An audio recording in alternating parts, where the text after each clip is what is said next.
The Legion Go is one of the hottest handhelds on the market, but before you hit that buy button, you need to know the full story.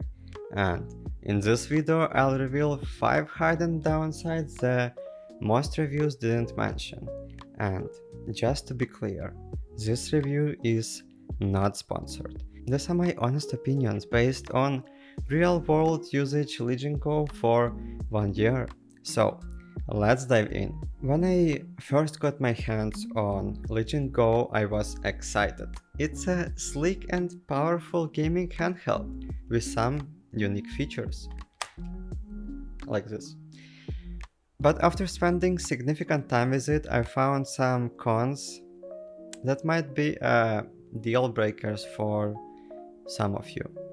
And today I'll walk you through those downsides, share my personal experience, and show you how to make the most of this device if you decide to buy it. Let's go. Downside 1: Battery life. Let's start with the most obvious downside: battery life. During my gaming sessions, I found the Legion Go lasts about 1 or 2 hours on demanding games like Cyberpunk 2077 or The Witcher 3. That's disappointing for something marketed as a portable gaming device. What's worked for me? Lowering the screen brightness and resolution helped a lot during my gaming sessions, and switching to power saving mode during less intense games added about 40/80 minutes to my gaming sessions. And the last one, carrying high capacity power bank has been a lifesaver when I'm traveling. Personal note: it's worth mentioning that this is issue with most high performance handhelds because of powerful CPU and huge high resolution screen.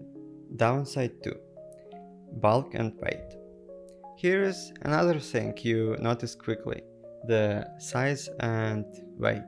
The Legion Go feels solid in hand, but after an hour or two of holding it, I found my hands getting tired. It's definitely bulkier compared to Steam Deck or ROG Ally.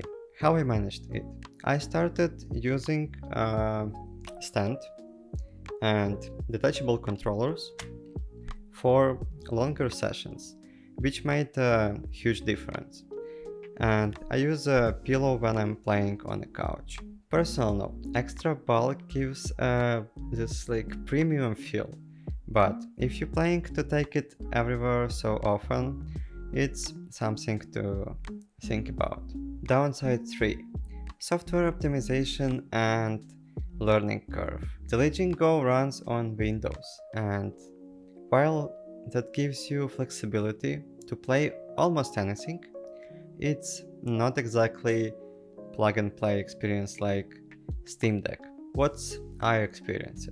Out of the box, some games didn't run smoothly. I had to tweak settings and install updates to get the performance I expected.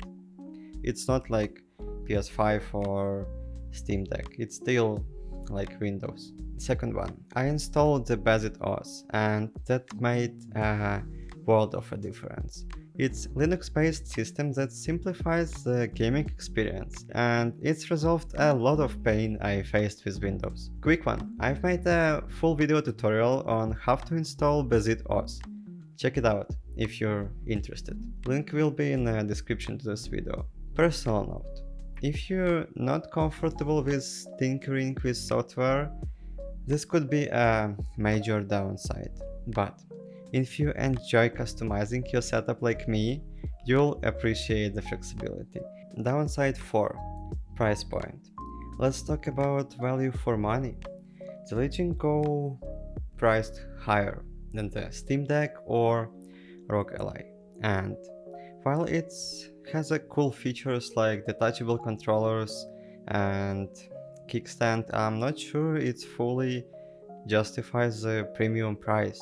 What I would recommend: if you sat on Legion Go, Wait for sales or bundles to get a better value.